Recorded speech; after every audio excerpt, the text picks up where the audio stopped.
aprovecho a ustedes para pararme, así les veo mejor la carita y las caras de preguntas que a mí también me gustan. En primer lugar, quiero agradecerle al profesor José Ramón, querido profesor, por lo que he visto por ustedes, por esta posibilidad de intercambiar una jornada de aprendizaje, porque es también un aprendizaje enorme para nosotros, con todos ustedes. Estoy realmente muy feliz y agradecer la hospitalidad del profesor y de la facultad que estamos recibiendo. No me demoro porque tengo mucho para decirles en estos 20 minutos. Bueno, el título de mi pequeña ponencia tiene que ver no ya con la autonomía de la voluntad, sino con los límites que esta autonomía personal encuentra en materia de derecho patrimonial familiar. Y este momento para nosotros es un momento increíble porque estamos inaugurando un nuevo Código Civil unificado con el Código Mercantil, que entra a regir en muy poquitos meses, el 1 de agosto del año 2015. Estamos en un momento de verdadera ebullición, no solo de aprendizaje, sino también de construcción de la doctrina. Así que, aprovecho este momento para compartir estas ideas con ustedes. En primer lugar, quiero contarles un poquito por qué los cambios. Nosotros teníamos un Código Civil que databa del año 1869, donde en Argentina vivían 1.800.000 personas. En el año 2010, el último censo de población que se hizo, dio una cifra de 40 millones de personas. O sea, teníamos una ley pensada para 1 millón de personas cuando en este momento somos prácticamente 20 veces más. ¿Qué es lo que pasa? No solo somos un número más, sino que también ha cambiado la organización familiar. Porque nosotros teníamos un derecho que solo regulaba este tipo de formas de organización familiar. Esa es una foto de una película que veíamos en Argentina que se llama La familia Ingalls. Mamá, papá y todos los niños perfectamente felices, familia nuclear heterosexual. Pero resulta que con esa familia han surgido muchas otras dinámicas familiares, ¿no? Este tipo de familias que no están conectadas, capaz que están chateando entre ellos, ¿eh? ¿Cuántas veces nos pasa que estamos chateando con nuestros hijos que están en la otra habitación del hogar? Junto con esto tenemos además familias multiculturales. En Argentina, las comunidades aborígenes, las familias integradas por culturas muy diferentes, culturas árabes, musulmanas, culturas africanas. Nuestro país es un país receptor de inmigrantes, entonces hay una gran pluralidad de tipos de familia. Junto con esto, como nosotros tenemos el matrimonio igualitario o matrimonios de personas del mismo sexo desde el año 2010, nos encontramos con familias fundadas por 2 adultos del mismo sexo, varones o mujeres, y donde el hombre está redefiniendo sus roles. El hombre hoy pelea la custodia de los hijos, pelea por los derechos al ejercicio de la parentalidad, tanto como la mujer. En todo este contexto, tuvimos además de estos cambios, sociológicos, una gran cosa que fue una reforma de la Constitución en el año 1994, reforma que, ¿qué significó? Significó que los tratados de derechos humanos hoy son ley suprema en Argentina. Todos los tratados que Argentina suscribió, la Convención de los Derechos del Niño, la Convención de los Derechos Humanos, son mandatos que tienen el mismo rango que la Constitución. Esto es algo importantísimo porque condiciona la ley interna. La ley interna no puede desconocer ni lo que dicen los tratados, ni lo que dicen los tribunales que interpretan estos tratados, que en Latinoamérica, así como ustedes tienen el Tribunal de Estrasburgo, nosotros tenemos el Tribunal o la Corte Interamericana de Derechos Humanos, que tiene un papel importantísimo. Entonces, tenemos que todos estos mandatos de los sistemas de los derechos humanos nos dicen, miren señores, ustedes no pueden hacer un código civil que ignore ¿Qué reglas? La regla de la igualdad, pero no la igualdad formal ante la ley, la igualdad real. Es por eso que nos preocupa esto de que hablaba recién el profesor, los efectos del divorcio en cuestiones económicas, sobre todo cuando hay uno de los miembros más débiles. Entonces, por primera vez en Argentina, se incorpora la figura de la compensación económica con una finalidad que es la de empoderar al miembro más vulnerable de esa ruptura. Generalmente, y no soy feminista, aunque no exclusivamente, la mujer. Esto todavía sucede en Argentina. Y la otra regla central es la regla de la solidaridad, que ya la teníamos en nuestro código viejo, en nuestro código derogado, pero que ahora ya no hablamos tanto de solidaridad, sino más bien de responsabilidad con aquellos miembros del grupo familiar con los cuales estamos conviviendo. ¿Y qué es lo que se incorpora? Nuestro derecho no receptaba la autonomía, no había espacio para que los cónyuges tomen decisiones respecto de qué, respecto ni de los hijos, ni respecto de cuestiones económicas, esto es el patrimonio. ¿Qué es lo que hace el Código Civil y Comercial nuevo?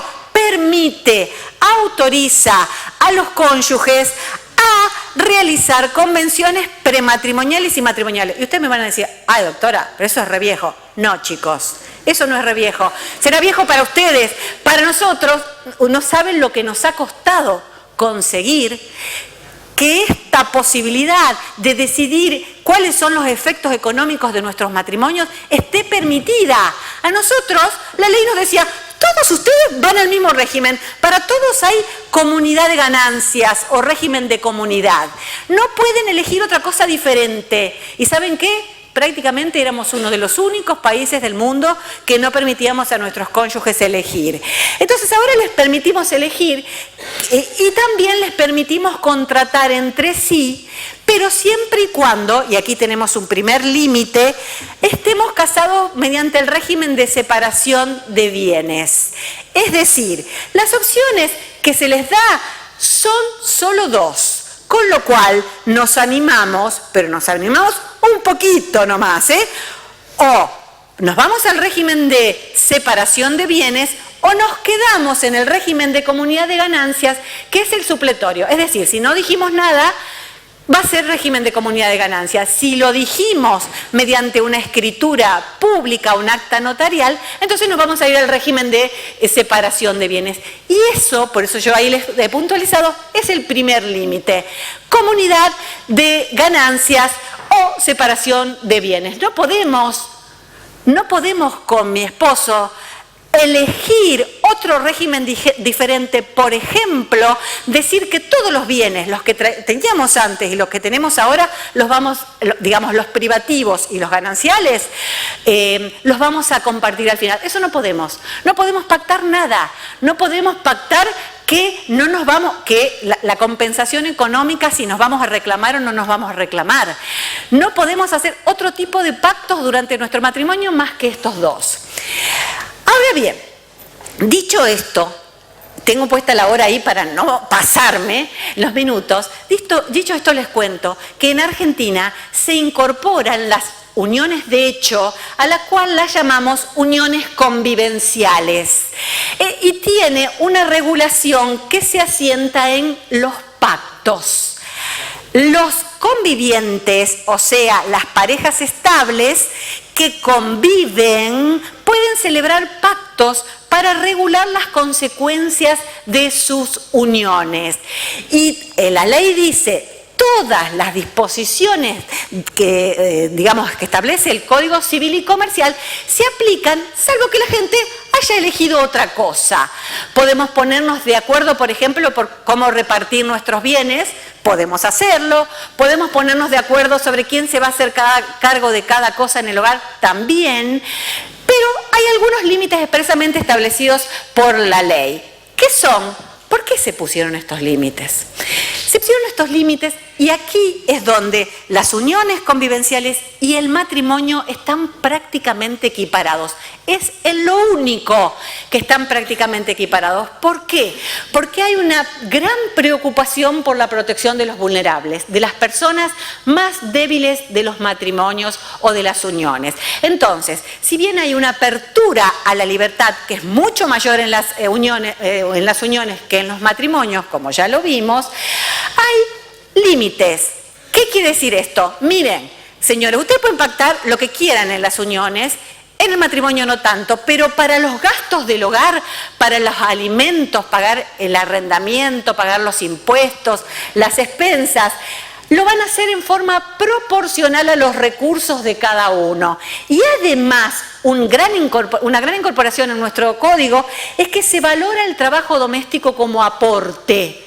Es decir, a la señora que se queda en la casa a cuidar a los hijos o a tener lista la camisa del señor para que la tenga lista cuando tenga que ir a trabajar, se le reconoce eso un valor económico. Esto es un gran cambio.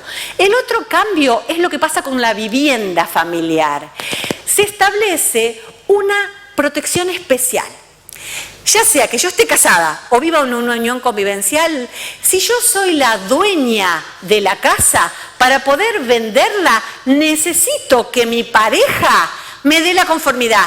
Eso se llama asentimiento. Si no me da la conformidad para vender la casa o para vender los muebles indispensables del hogar, no lo puedo hacer.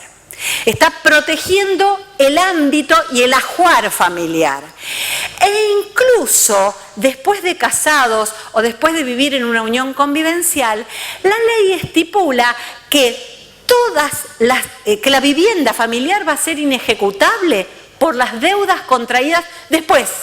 Es decir, si yo voy a comprar una heladera y no pago el refrigerador, digamos la casa, el comercio que me lo vende, si ya estaba casada no me va a poder embargar y ejecutar esa vivienda familiar si yo compré la heladera a crédito, o sea, no la pagué, luego de estar casado, salvo que hayamos ido juntos los dos convivientes o los dos cónyuges a contratar ese crédito. Ese es el nivel de protección de la vivienda, que es muy grande. Y aprovecho para decirles, a ver si me dan los minutos, para que ustedes puedan ver con amplitud el panorama de su derecho y compararlo con el argentino, que el Código argentino respecto de la atribución de la vivienda familiar estipula que se le va a atribuir la vivienda familiar al que quede con la custodia de los hijos, pero también a aquel que tenga más dificultades para adquirir una vivienda. Y dice la norma, debiendo valorarse los intereses de cualquier otro de los miembros de la familia que puedan estar en juego.